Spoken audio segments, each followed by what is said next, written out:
welcome to another Checiegirl Art Chat. In this podcast, I'm joined by Lila, a mixed media illustrator. Lila creates some gorgeous artwork that I've been following for quite a while on her Instagram, and I just had to invite her to my podcast to share her creations with you.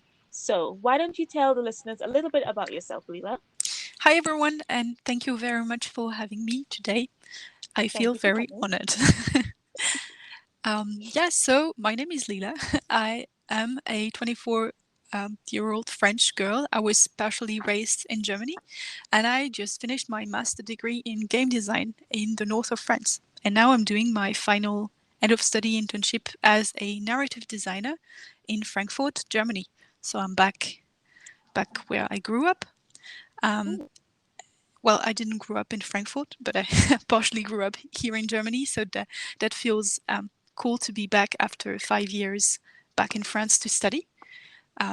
So as I said, I am a narrative designer. So I design interactive bits of stories for video games. And um, my master was in game design. So more broadly speaking, just establishment of rules and gameplay in video games as well. So I kind of drifted away from that to specialize myself in the storytelling aspect of games. Okay, cool. I didn't know that you were actually doing your internship in Germany. That's really cool. Okay, so like how did you get into it? Like have you always been doing art or was it something that kind of like happened?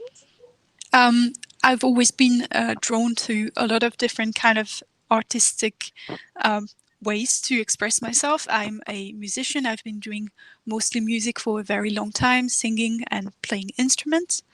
And I've also always been drawn to drawing and creating. My mom was also a singer, and she's also um, wait, I'm not very sure how you say that in English. People who make clay stuff, potter, Oh, no, pottery. a ceramicist. Yeah, ceramicist. Exactly. She Yeah. she's a teacher and she does ceramic as a hobby, but a very strong hobby. She does that all the time.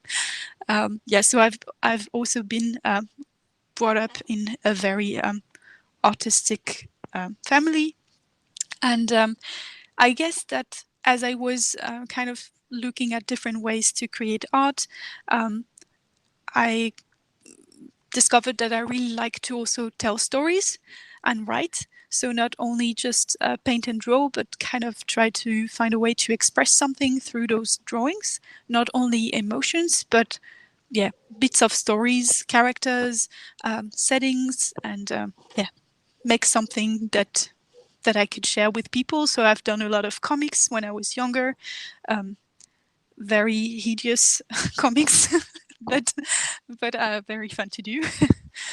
So yeah, and now that so at some point I was thinking of what I should do with my life, and I discovered games, and games are also a mixed media. So I could do a bit of music, a bit of writing, also a bit of drawing.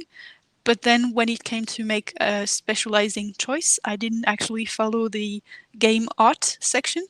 I decided to stick with game design because it allowed me to keep more of my various hobbies alive instead of just focusing myself on the visual aspect of storytelling.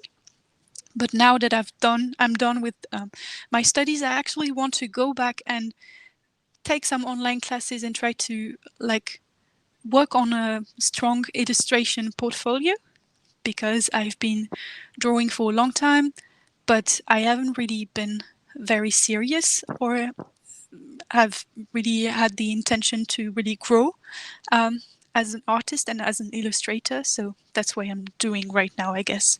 Oh, cool. That's really interesting to like learn that you grew up in a creative home with a creative mom. It must have been really like fun to grow up around so much creativity. I also had a creative mom, and that's probably why I do so many different things because she did so many different things as well.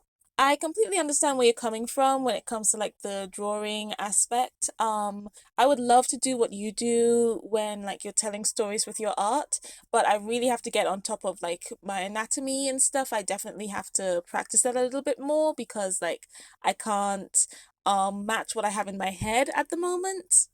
And I look at your illustrations and I'm like, whoa, she's so far ahead of me. But then you're saying that you want to grow more.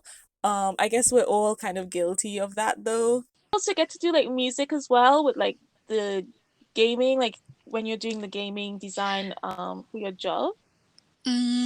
So this was something that I did more during my studies because sound design is also a job and a specialty. But when I Mm-hmm. was a student and I was still working on group projects with people, it was often the case that someone in the group would specialize for one project in making all the sound, like the VFX, and also not the VFX, the SFX.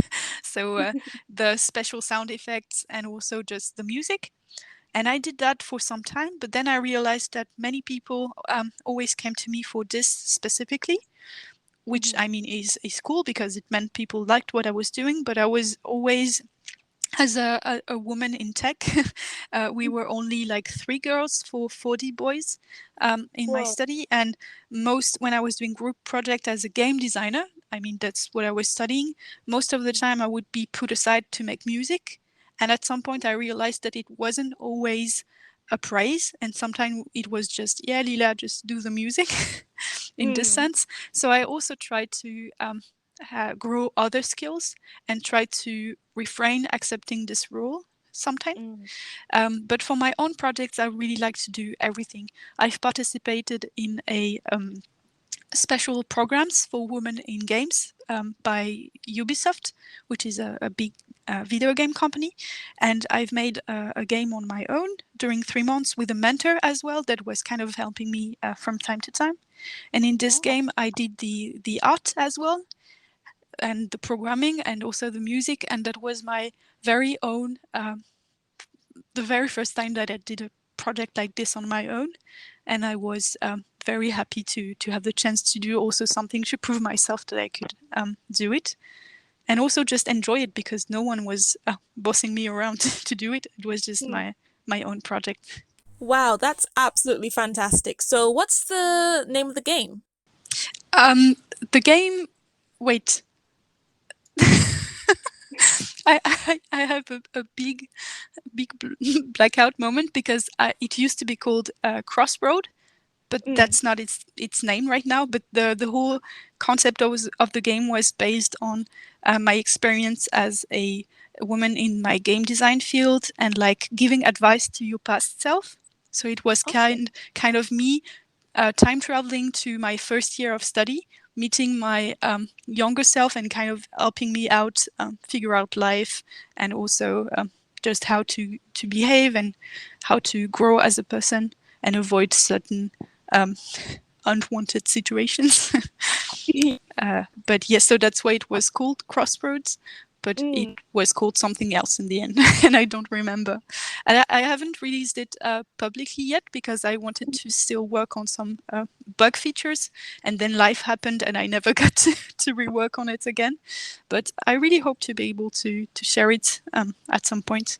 No, that would be absolutely awesome if you did one day, because I would love to have a look because I don't game. I never really got into it or anything, but just really cool. I mean, the fact that you did like everything for it, that's amazing. I couldn't even imagine what goes into building a game. Kind of know, but like, you know. So that's really cool actually. Wow. Yeah, I really want to.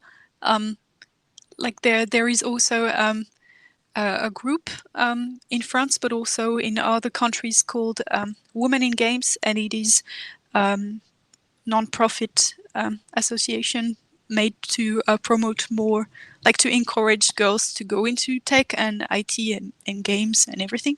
Mhm. And yeah, they really they have a kind of ambassador program that I would love to join because it is impressive and I'm still proud of myself to have been Mhm. able to do that. But there are also so many resources online to learn and also from other women. I mean, Mm. there are a lot of very cool guys out there who do content, and but you know there are also other people who create content to kind of get you into programming and like game designing and everything. And that's Mm-hmm. more accessible than most people believe it to be. And I guess that most little girls believe it to be. Mm. Yeah. Yeah, I see what you mean. I mean, when I tend to picture a gamer, it's normally a guy. That's really good though that that's out there. I think it's important for little girls to know that they don't have to just do what society has picked for them. Yeah, I think it's really important for them to know that they really do have a lot of options. So it's really nice to hear that these like groups and stuff are coming up. Yeah, I think it'll be really beneficial, especially for younger girls. So, where do you get your inspiration from? You know, do you draw it from your life, experiences, your surroundings, like especially for your storytelling? Like, where do you draw inspiration from? I am a very emotional person and very sensitive person. And I guess that even like my work is pretty colorful and there are a lot of like sparkles and bright colors, but also Mm-hmm. there is always some kind of, or often, and also sometimes when I don't really want it to be there, there is also some kind of sadness in it. Mm-hmm. Um, and I'm trying actually to not just draw from my very own emotion when I feel like it, like that is what I will continue to do because it feels good, because art is also a way to just release a lot of emotions. But Yeah. right now, I'm also trying to focus more on what actually inspires me, also as an illustrator and designer, to purposely create something. That's what Mm-hmm. my current Inktober challenge is about. It's really Mm-hmm. trying to create with intent and be like, okay, I will definitely put a bit of myself in everything that I do. But why do I do those characters the way that I want to draw them? Why do I draw this background like this? So it's trying to be a bit more methodical about it. But yeah, when it comes to what inspires me, I actually made a reel, I think, last weekend about a various like pool of illustrators, but also tattoo artists. I think there was someone who did um, who dye a fabric and make patterns, a ceramist as well, and I just try to be drawn to cute things. But also like what I really really like, for example, there is this illustrator on Instagram called Joryu Draws, and Mm-hmm. she makes very delicate, very round characters with this kind of pencil illustrating children book style, and I really like it. But her color palette is always a bit like darker and moody, and I really Mm-hmm. like this kind of very flowy shapes that feels, I guess, cuter than very edgy and sharp characters, but still Mm-hmm. have a lot of expression and can still feel moody and dark. But yeah, I have a list of illustrators that I really like. So a lot of them are children book illustrators, but also just regular picture book illustrator. From my Mm-hmm. childhood, I have three books that I really liked. One was by the German illustrator Tommy Ungerer, and Mm-hmm. it's The Three Robbers. It's very adorable. It's about three robbers that kidnap a little girl because they think she's really rich and they're gonna have a big ransom, but she's actually an orphan, and she's gonna grow into them because she will teach them how to read and everything. So they kind of Oh, have this cute relationship, and it's really nice. And I think they also made it into an animation movie at some point. But okay. yeah, then there is Chien Bleu, which translates to Blue Dog by Nadia, Yeah. and it's a very wonderful um, illustrated book in a kind of like oil painting style, and it must have taken ages to do because it was Mm. definitely not digital art, even though digital art also takes a long time. But yeah, if those were actual canvas or oil paintings, yeah, you can Yes. imagine. Yes, And yes, then that's yeah, yeah, then there is the Witch's Hand uh, by Peter Uten, and it's it was also like this kind of fun, like quirky story, but also a bit dark and weird, about this kind of leaf that hangs like close to the door of of a child's room, and it looks like a cut it off witch hand. And so Oh. the child parents kind of tell the story of how it came here. um, Oh. yeah, so it was a bit weird. And then there is also just regular storyteller, writer, like Edgar Allan Poe or Paul Oh, yeah. Auster and Roald Dahl. Mhm. So those kind of people who have also a gloomy universe or like Mhm. setting, but also always there is always some kind of playfulness behind it, and I really like this Yes. mix. Well, since you like Roald Dahl, I must I don't know if you've ever heard of it. I'm trying to remember. It's like his version of some of the more popular fairy tales like Little Red Riding Yeah, Hood and Cinderella. Do you know that book? I don't remember right now from the top of my head. Um, but I will definitely look into it because I also am a sucker for fairy tales, like, and just those weird children old stories, It's those kind of I dug books. it up. It's the funniest thing, especially reading it when you're older. I'll have to send you the photo like of the cover so like you know what to look for Yeah, because it is just my mom, sister and I were just cracking up. We were like, this is like terrible and brilliant all at the same time. It's great. we'll definitely look it Oh, up. yes, I'll need to send you that photo because it's great, especially the Little Red Riding Hood one. And my favorite. It's just such a different take. Um, but yeah, and I do like the illustrations in his books. I like Yes, how like you can see it's people and everything, but I just like how squiggly it is and like mm, very convey. lively. Yeah, it's very lively, especially like if the person's dancing or something. Like it's like you can Mm. see the difference. It's like my favorite thing about your illustrations is the way you do cheeks. It's really odd, but I just absolutely love the way you like have the different color and it's kind of circled. I don't know what about it. Just I see it and I'm like, ah, that's Lila's work. I love Oh, that. that's so cool. I love to know about that. No, I can recognize kind of the textures because I'm guessing like the majority of the stuff you post like on Instagram is digital, Mm. right? Yeah. And I really like the textures you use and like how soft it is. I love the colors. I love colorful artwork. So like the textures and the colors and like the way you draw your characters, it just gives so much movement. I love it. It's really pretty.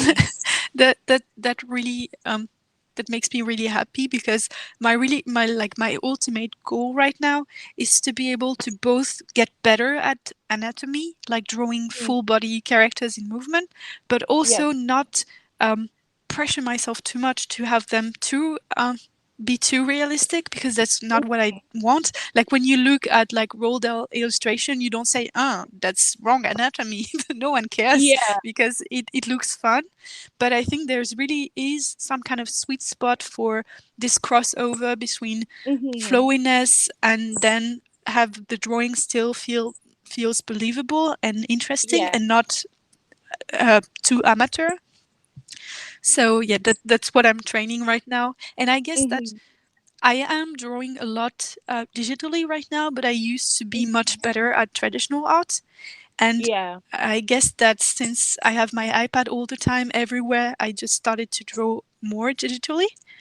But Mm. I found that when I draw traditionally, I am much more loose, and just I Hmm. don't tend to use the eraser as much as I use the erase function on the iPad or on Procreate.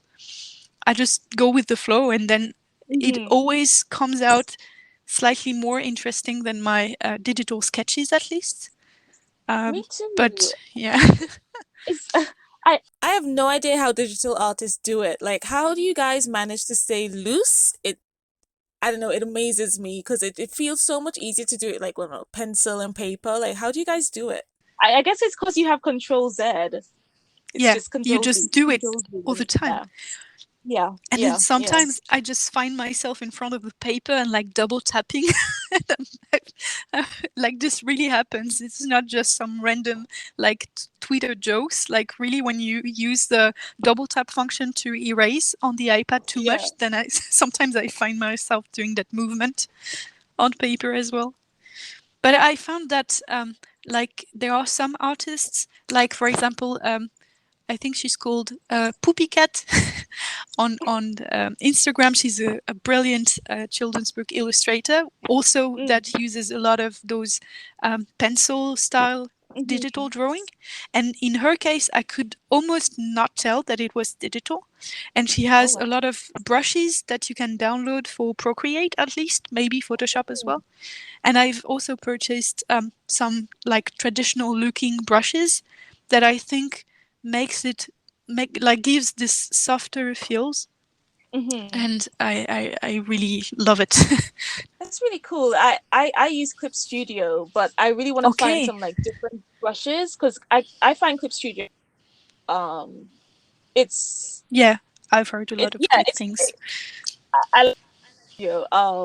And I like the brushes, but I don't know if it's just I need to kind of practice a little bit more. Mm, I haven't done illustration a long time with like everything that's been going on like work wise, but yeah, I really just want to kind of sit down and just kind of just learn the program a little bit so I can kind of understand which brushes I really like and stuff because I know I like a few, but especially when I want it to look a little bit more traditional and not completely digital. yeah, I guess it's finding that sweet spot kind of between the exactly. two.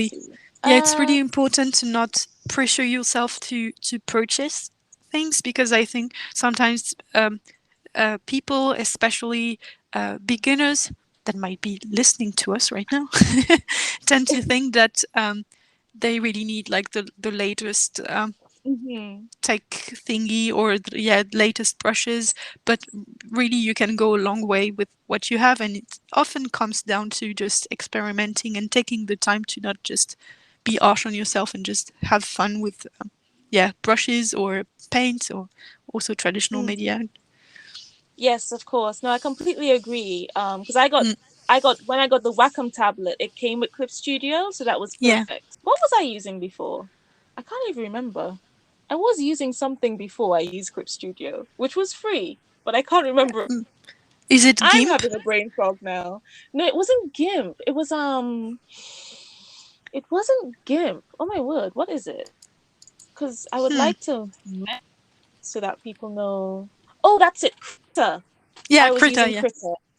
And Critter is nice as well. It's a really nice beginner one. The only reason I moved over to Clip Studio is because it was just what I needed for work. Mm, Because it just had those added features, mostly for just like kind of being able to edit like a traditional piece a little bit without ruining it too much, if you know what I mean, without yeah. having to edit it too much. But Critter is great beginning, especially if you have a drawing tablet. I'm guessing if you already have the iPad and it has Procreate, Procreate's not too Yeah. much, is it? No, I think it's like 10, 10 euros at least. So something around this price mark. Mm. And it's a one-off purchase, isn't it? Yeah, It's just yeah, yeah. that's really brilliant. And they Mm. keep adding more features and more updates, like free updates. So Mm-hmm. it's I think it's really a great app. Okay. No, it's one day I'll get myself an iPad, I know. One day. One day I'll give in. Um so what kind of got you into like starting your own like Etsy shop and stuff? Like with your clay pins and little mushrooms. I guess that I really like the ideas of making things sometimes more than doing said Mhm, thing. So I've always wanted to start earning money with my art, but I always mhm, tend to overthink things mm, too much. So at first I was like, I'm not gonna do illustration. I don't feel comfortable like mhm. doing commissions and everything. I tried. Yeah. I did a few, but then I wasn't Mm, very satisfied, so I didn't I didn't feel comfortable asking money for it. Yeah. But I wanted to do other stuff, so I started to experiment with clay. And Mhm. I don't know, I like mushroom. I'm a cottagecore girl. So I guess at some point I really wanted to design something and to think about not only like what I was going to create, but how people were going to buy it as well, and to provide Mhm. also some kind of service, because I really like what I really like with the business um, is to be able to interact with people. Like I would love Yeah. to have, like in a different life, I would love to have some kind of art cafe. Oh, me And too. yeah, I don't know if you know the illustrator and YouTuber Catnip. I think I've heard of her before.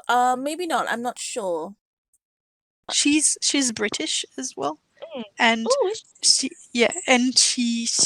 I don't remember in which town she is, but Mhm. she's close to the sea. She has a seafront like office space, and right Okay. now she's doing a lot of vlog about how she's maybe going to purchase like a cafe front that is like also Mhm. close to the sea and everything, so it looks beautiful. And she wants to Oh, create like a cafe using all the characters that she designed for her shop. And that that's sounds like a actually funny dream. because I'm wearing her earrings right now that my boyfriend gifted Oh. me for my birthday. Because I forced him to watch a vlog once, so he knew I liked what she did. But yeah, why was I? Yeah, business. Why did I start my shop? So yeah, I really like to interact with. If I create a product, I also want to create an associated service. So as I Mhm. was doing like my mushrooms and everything, I was also looking at different kind of products that I could both create myself and also buy little add-ons for. For example, when I did my mushroom, I thought, okay, it wouldn't be too expensive to buy the keychains thing to Mhm. turn them into keychains, and then boom, it's not just a niche product that are like clay figurines. Not everyone Yeah. buy clay figurines, but a lot of people are looking for keychains, and especially when those are personalized products. So the keychains, personalized keychains mushroom became my bestseller. And what I do is that I decided to personalize also their face and their emotions, so that people could choose not only their colors but also their shapes and what they look like, what is their expression. So that's something that people really like, because they buy like, what I have a lot is like hangry girlfriend, nice boyfriend combination. That's like stereotypical because they are both pink and blue, but I mean that's Yeah, business. yeah, yeah. Yep. That's what people ask for. But yeah, or like I had a family or a mom order like 4 different mushrooms with 4 different expressions and size for her kids. And I thought that was lovely, because as I was drawing their expression on, I was like, oh, that's this one is grumpy, this one is cheerful, and I could kind of imagine what they were like.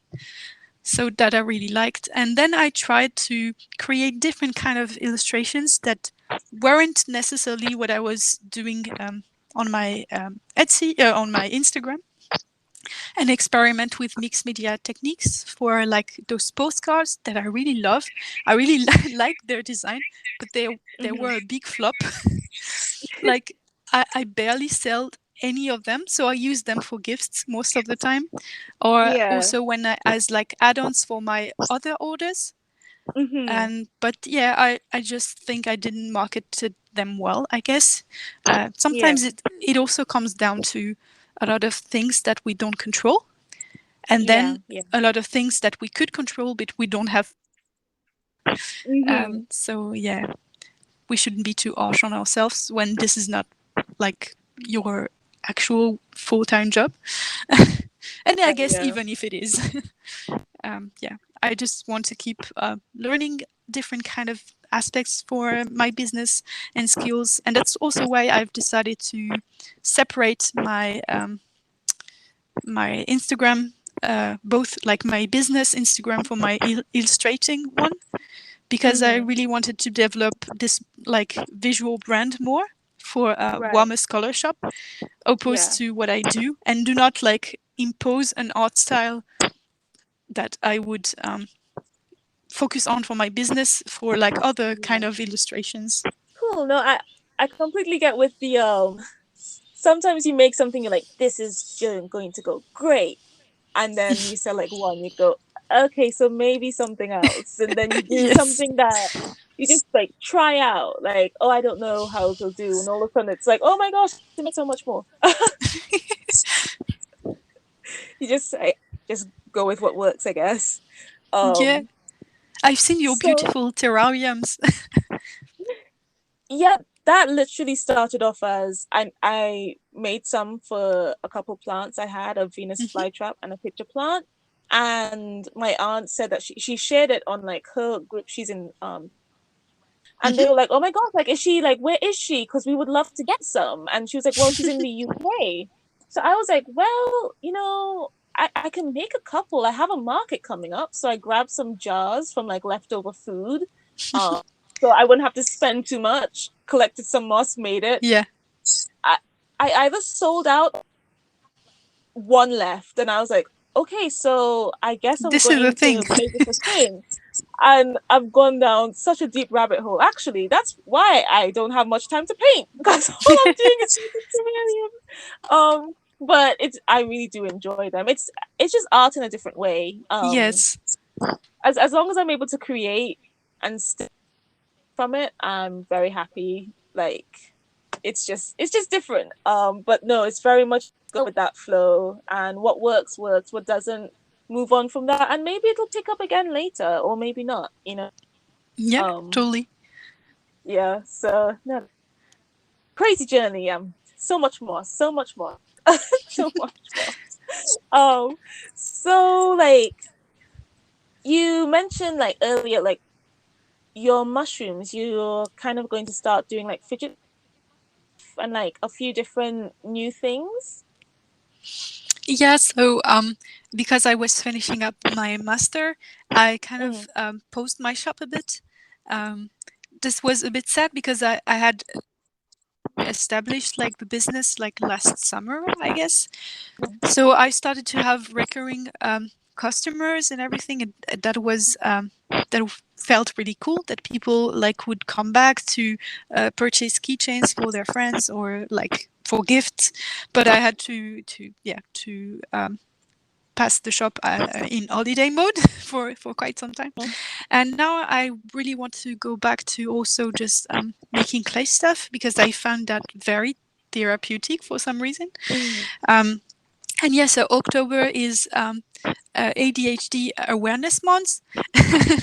And yeah, right now I am trying to get myself diagnosed as ADHD. And what I really need is to be able to focus is sometimes to just have something in my hand. Mm. So I am working on fidget mushrooms. So those are like bigger versions of my clay keychains mushrooms, but also I already kind of sell them as figurines. Mhm. And now what I tried to do was like to enhance the part that I like to touch, um, because, for example, like under the cap there are a lot of ridges that scratch, and I find that very fun. And I Yeah. added like other 3D elements, like for example the cheeks that you mentioned, like the round Yeah. circle cheeks. I actually added like little cheeks for my mushrooms and a 3D nose and like some Okay. bumps here and there and holes. So Mm. just to design different kind of textures. Yeah, so just trying to experiment with different textures and everything.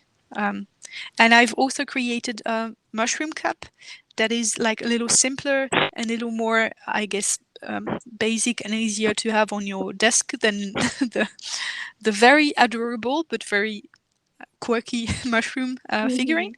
So that I have two different kind of products, and those will also be customizable because most neurodivergent people have different kind of textures that are really off-putting to them or Yeah. that they really like. So I really Mm. want to make that a personalized thing, but I will also just make some because Mm. I also found from business perspective that sometimes personalized products are great, but also sometimes they kind of stress people out because they are like, oh, so I have to do an effort to like tell exactly what I want, figure out what Yeah. it is that I want. Yeah. So I will also just create figurines and give their names. They will also have a little like cardboard paper thingy with like their information on it, and so that they kind of adopt a mushroom with a personality and everything. Oh, Yes. that sounds really cute. I like the adopting part.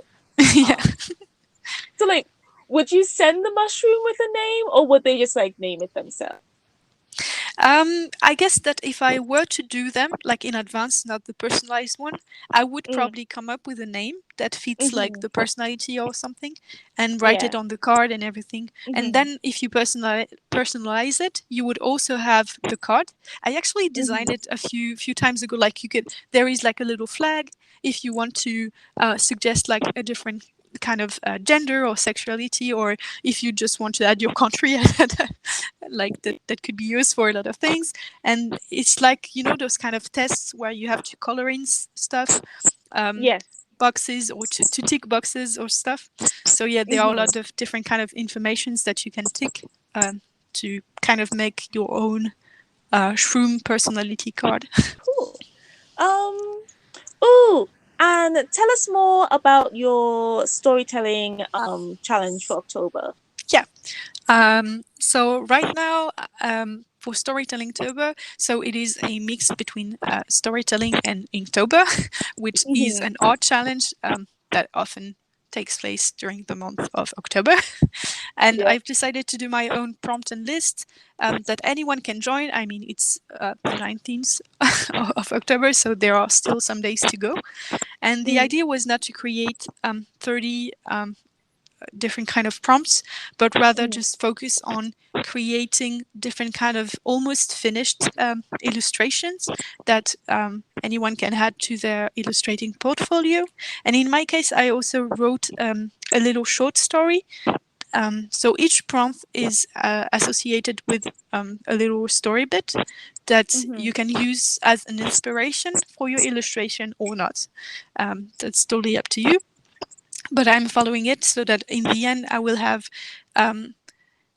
At first, it was supposed to be a 6 pages long illustrated story, but actually, right now I'm making A3 sized illustrations. So I have two illustrations per prompt.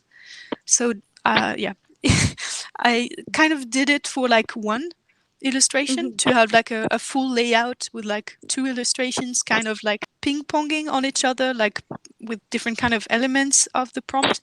And now I feel like I have to do it for all of them. So I will focus on trying to just finish the challenge, so I have at least um, prompt illustrated, and then maybe I Yeah. will keep work on this challenge later. Who knows? I really like the one with I think it's afternoon tea time at Yeah. grandma's. That was so sweet. And then the one with the like the house and the little girl at the bottom, so pretty. Just I love how golden like the color the I know it just kind of adds a sense of warmth. It makes you feel like nice and sunny and warm. Yeah, Just really nice. that's actually um I really like it, like from a subjective point of view, but Mm-hmm. I was supposed to kind of create a sense of fear more. So the original Oh. illustration was much more like bluish and greenish, but I actually like turned the story around. Like at first it was supposed to Mm-hmm. be a very like objectively scary grandma and a little girl Oh. going to see her grandma for the holiday and being like Mm-hmm. scared to go back to her because it's been a long time since she last saw her, but she remembers her as being very scary. Right. But then I actually changed it up to fit more what I was actually producing to make Oh. it work more. So now in my head, like the prompts are still like this. I'm not going to change them. But what I'm Mm-hmm. trying to do is more to illustrate like the imagination of this little girl who is really into um, script writing, and like she loves to write stories and movies and stuff. And so in her head, like the grandma is very scary, but she's obviously not. She's really cute.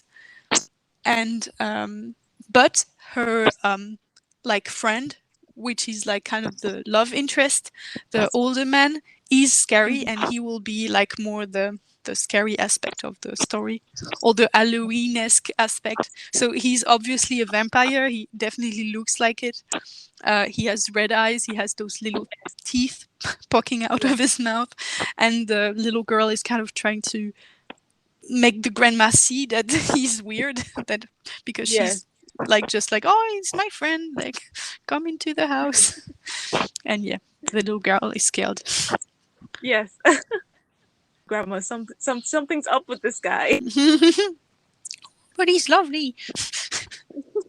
Yes. The ding dong. Yeah. There was something about him where I was like, he seems suspicious. I'm not too sure what's up with it yet, but like there's something off about this guy. You know, we have this lovely like, oh, tea with grandma, and then there's just this guy at the door. Like, yeah. I was like, Yeah, actually, for the next illustration that I'm going to post at some point, I guess, that's already finished, I actually reused this one as a background. I just opened the door and like posed the characters in different ways, because I was like, this is already made. Why not make use of it? Yep. Reduce, reuse, recycle. Exactly. So just to finish things off, where can the listeners find you? So I'm mostly present on Instagram. So my handle is Lila is the warmest color, which is also a play on a graphic novel called Blue is the warmest color. And yeah, fun fact. So yeah, you can find me there. And I also created, as I said, a pretty new account for my shop, which is called Warmest Color Shop. Warmest point color point shop. Yeah, and I'm also present, like, but it's quite recent. I had a Twitter account for a long time, but I've never really used it. Like, there's something about it that I like. It's not as visual as Instagram, but now I try to use it more to share, like, just talk about my work more than really like showcasing my work. And I guess I'm called, like, I guess my handle is my name, so it's Lila Grimaldi. Okay. Yeah. Yes. So that's where I am. Okay, well, I'll make sure and link those down below. I definitely recommend checking out her Instagram, especially her illustrations are gorgeous, as I've mentioned many times in this podcast already. Thank you. And please do check out her Instagram account for her shop as well. So for when there's like shop updates, like when it's open back up again, so you can find her gorgeous like little mushrooms coming up for like illustrations. Yeah, so make sure and check the description because I'll have all of that linked down below. And of course her Twitter for any behind the scenes updates.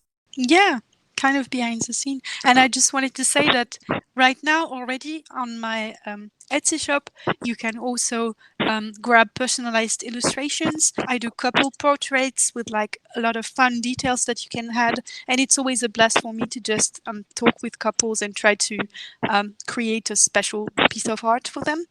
And yeah, with like Christmas coming up and everything, this is something that I've worked a lot on last year, and I'm really looking forward to work on it as well this year. I do remember seeing some of your couple illustrations a while back. I really love the elements that you have like surrounding the couple, kind of describing them. I thought that was really like a nice touch. So yeah, so do check that out. When you're listening to this podcast, it'll probably be around like the beginning or like mid-November. So if you're looking for a really cute gift, please do get in contact with Lila via any of the links down below in the description to get yourself a couple's illustration. And maybe there'll be some cute mushrooms on there by the time this podcast is out. Okay, so thank you for being on this podcast. My first guest podcast. It's really been a joy to have you on. I'm glad that you wanted to. So thank you.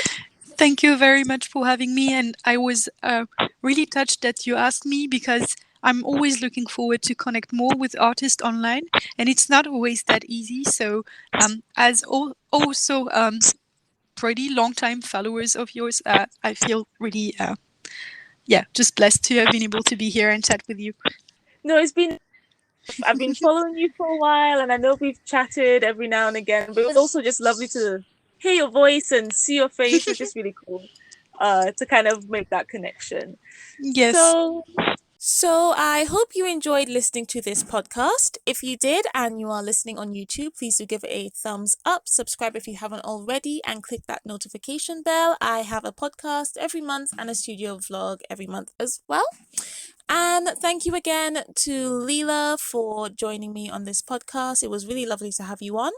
And yeah, I will see you guys in a couple of weeks for a studio vlog. Thanks for listening. Bye.